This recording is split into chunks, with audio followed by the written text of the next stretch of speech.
जय हिंद। आज हम लोग श्रीलंका के बारे में जानेंगे कि श्रीलंका भारत से कितना दूर है, भारत और श्रीलंका के बीच कौन सा खाड़ी है और साथ ही श्रीलंका में कौन धर्म के लोग रहते हैं, श्रीलंका कब आज़ाद हुआ, श्रीलंका कब आज़ादी दिवस मनाता है, श्रीलंका का क्षेत्रफल कितना है, श्रीलंका का सबसे ऊँचा पहाड़ क्या है, इत्यादि आज हम लोग जानेंगे। तो सबसे पहला पॉइंट हम लोग जाने कि भारत से श्रीलंका के बीच रखना है 52 किलोमीटर। रामेश्वरम से नापा जाए, याद रखें रामचंद्र जी यहीं पर पुल बांधकर, है ना, सीता माता को लाने के लिए माने समुद्र में बांध बना गया जिसका नाम है राम सेतु पुल। और यहाँ एक जगह मिलेगा आपको रामेश्वरम, जहाँ पर राम भगवान ने यहाँ पूजा कर कर शंकर भगवान को तब पुल बांधने की कार्य की गई थी। तो रामेश्वरम से मात्र 31 किलोमीटर दूर है श्रीलंका। साथ ही भारत और श्रीलंका के बीच ये जो रिक्त स्थान देख रहे हैं ना, ये पानी है, इसका नाम है मन्नार की खाड़ी। देखे इसको तीर मार के यहाँ लिखते हैं मन्नार की खाड़ी। साथ ही यहाँ पर एक है पाक जलडमरू मध्य। पाक जलडमरू मध्य भारत और श्रीलंका के बीच आता है। अब हम लोग यदि यहाँ से जहाज से हम लोग श्रीलंका चले जाए तो श्रीलंका के बारे में हम लोग जानेंगे। भारत और श्रीलंका से यहाँ पर दो मुख्य पॉइंट याद रखना है। पहला पॉइंट कि भारत और श्रीलंका के बीच कौन खाड़ी है, तो मन्नार की खाड़ी। दूसरा पॉइंट, भारत और श्रीलंका के बीच कौन सा डमरू मध्य है, तो पाक जल डमरू मध्य। ये दो पॉइंट को याद रखना है। अब हम लोग चलेंगे श्रीलंका। तो श्रीलंका जाने से पहले श्रीलंका को मोतियों का द्वीप या पूर्व का मोती के नाम से जाना जाता है। लगभग 400-500 बरस पहले यहाँ पर सबसे पहले डच लोग आए थे। डच को भगाकर फिर अंग्रेज इस पे कब्जा कर लिए और इस द्वीप का नाम सिहली द्वीप रखा। 1948 को माने अंग्रेजों से आजादी मिली। हर 4 फरवरी के दिन श्रीलंका अपना राष्ट्रीय झंडा फहराता है, झंडा दिवस मनाता है। तो अब इस तस्वीर को थोड़ा हम लोग बड़ा करें।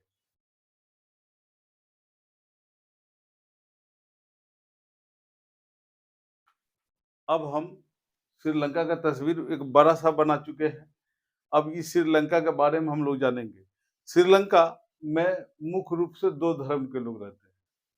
एक बौद्ध धर्म के लोग वहाँ ज्यादा रहते हैं। श्रीलंका का सबसे ऊपरी भाग में जफना का पठार है और ये वाला भाग में श्रीलंका का सबसे ऊंचा पहाड़ मिलेगा जिसका नाम है पिड्रू तालागला। श्रीलंका का सबसे ऊंचा पहाड़ का नाम है पिड्रू तालागला।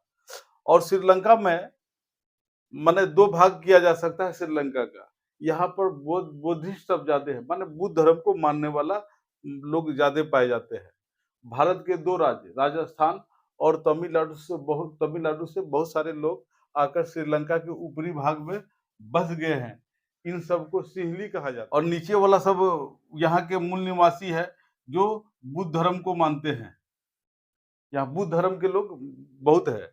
कहा जाता है कि एक जमाने में अशोक के पुत्र जो थे महेंद्र प्रताप, वो आए थे यहाँ पर बौद्ध धर्म के प्रचार के लिए और यहाँ पर बौद्ध धर्म का उन्होंने काफी प्रचार कोलंबो है श्रीलंका की राजधानी। अब आते हैं, यह सेतु पुल था। तो अब श्रीलंका का हम लोग थोड़ा और खासियत जाने। श्रीलंका सबसे ज्यादा रबर का उत्पादन करता है। ऐसे तो मलेशिया भी करता है, मलेशिया देश में रबर का उत्पादन अधिक होता है और श्रीलंका का अर्थव्यवस्था रबर की खेती पर निर्भर है। साथ ही श्रीलंका का सबसे ऊपरी ओर यहाँ पर खोज देखेंगे एक टापू टाइप का मिलेगा, यही है जाफना पठार, है ना। यहाँ पर चूना पत्थर का बहुत बड़का विशाल भंडार मिला है।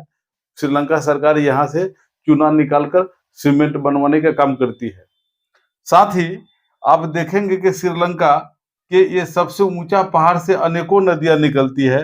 एक नदी यहाँ से निकलकर सीधे कोलंबो के पास जाकर मिलती है। इस नदी का नाम है कोलानी गंगा। और दूसरा नदी एक यहाँ देखेंगे, यहाँ से निकलती है, इस तरह घूम फिर कर ऐसे कर जाकर इधर चले जाती है। यह श्रीलंका का सबसे लंबी नदी है जिसका नाम है महावेली गंगा श्रीलंका का सबसे लंबी नदी यही नदी है। कहाँ से निकली है? पिड्रू तालागाला से। श्रीलंका का ये वाला भाग जो देख रहे हैं ये काफी ऊंचा जगह है। जैसे यहाँ पर श्रीलंका का सबसे ऊंचा पहाड़ पिड्रू तालागाला है, तो यहाँ से आप देख रहे हैं कि इस दिशा में नदी बहती है जो जाकर उधर मिल जाती है, और ये का बहाव इधर है कोलंबो की तरफ, और इस नदी का नाम महावेली गंगा है। और एक देखेंगे नदी, यह से निकल कर सीधे राम सेतु पुल जो बांध के आया गया था श्रीलंका, तो यहाँ पर एक नदी मिल जाती है, नदी मिलती है जो यहीं से निकलती है। देख बहाव का दिशा इस दिशा में है। इस नदी का नाम है अरुवी, और श्रीलंका का सबसे लंबी नदी महावेली गंगा नदी है। और इसी नदी के तट से घिरा हुआ यह जगह जो देख रहे हैं, यही जगह का नाम है कैंडी। श्रीलंका का सबसे सुंदर शहर यही है कैंडी, जो महावेली गंगा नदी के तट पर है।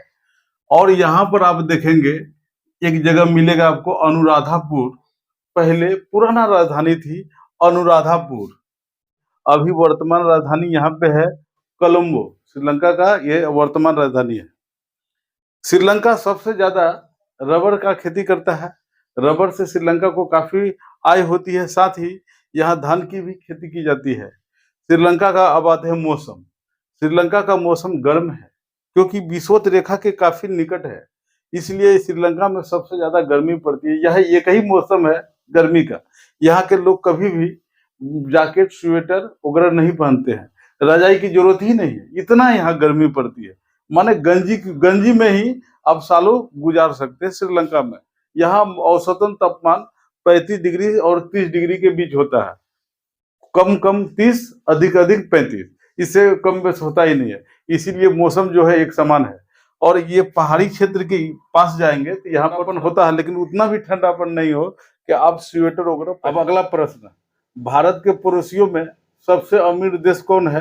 तो पहले हम लोग याद करते थे श्रीलंका, लेकिन 2019 के बाद श्रीलंका भारत के पड़ोसियों में गरीब देश हो गया। इतना गरीब देश हो गया कि यहाँ पर है ना, सब चीज का दाम आसमान छू रही है। यदि गैस सिलेंडर आज के डेट में खरीदे जाए तो श्रीलंका में 4000 रुपया लगेगा, माने एक गैस सिलेंडर का दाम।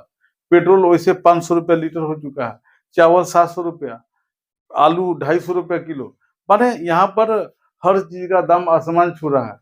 और श्रीलंका गरीब हो गया। तो गरीब होने का कारण है कोरोना। कोरोना ने श्रीलंका को कमर तोड़ दिया। जैसा कि हम लोग जानते हैं कि श्रीलंका का लगभग 8 लाख लोग विदेशों में कार्यरत है, काम करते हैं, और जो हर साल 8 अरब डॉलर श्रीलंका को भेजते थे, जिससे श्रीलंका का अर्थव्यवस्था काफी अच्छा चल रहा था। लेकिन 2019 के कोरोना ने श्रीलंका के है ना 8 लाख लोग जो बाहर में थे सब चले आए। दूसरा, यहाँ पर महंगाई बढ़ने लगी। सरकार ने कानून बना दिया कि नहीं, अब हमारे देश में बना हुआ खाद का ही किसान इस्तेमाल करेंगे, विदेश से हम खाद नहीं खरीदेंगे, क्योंकि खाद खरीदने में बहुत पैसा लगता है। तो अब वहां पर ऐसा हो गया कि खाद मिल ही नहीं रहा था, तो हाहाकार मच गया खाद के लिए, क्या है ना, किसान का फसल खराब होने लगा खाद के बिना। तब चीन से खाद मंगाया गया, वो खाद का इस्तेमाल हुआ, सब फसल बर्बाद हो गया। कीड़ा वाला खाद दे दिया था, जिसके वजह से फसल मार खा गया। 2019 की बता रहे हैं। तीसरा, श्रीलंका में हर साल लगभग 10 लाख टूरिस्ट आते हैं घूमने के लिए, और गठरी बांध के आते हैं पैसा का, और यहाँ पे छीट कर चले जाते हैं, घूमते हैं 15 दिन 20 दिन। लेकिन 2019 के बाद टूरिस्ट भी आना बंद हो गया। यानी श्रीलंका का देखा जाए तो हर तरफ से कमाई खत्म होने लगा, और चीन से कर्जा लेना पड़ा, जिससे कर्जा के दलदल में श्रीलंका धंस गया। अब अभी 2023 में स्थिति इतना खराब हो गई है श्रीलंका कि आज भारत के पड़ोसियों में श्रीलंका पाकिस्तान के बाद माने दूसरा स्थान है। गरीब में तो पाकिस्तान है ही, दूसरा स्थान श्रीलंका का आ जाता है। माने गरीब हो चुका है, क्योंकि बाहर में जो लोग कमाने गए थे वो घर चले आए, अब फिर गए नहीं, खेती गृहस्थी चौपट हो गई। इस तरह भारत के पड़ोसियों में श्रीलंका का स्थिति एकदम डमाडोल है।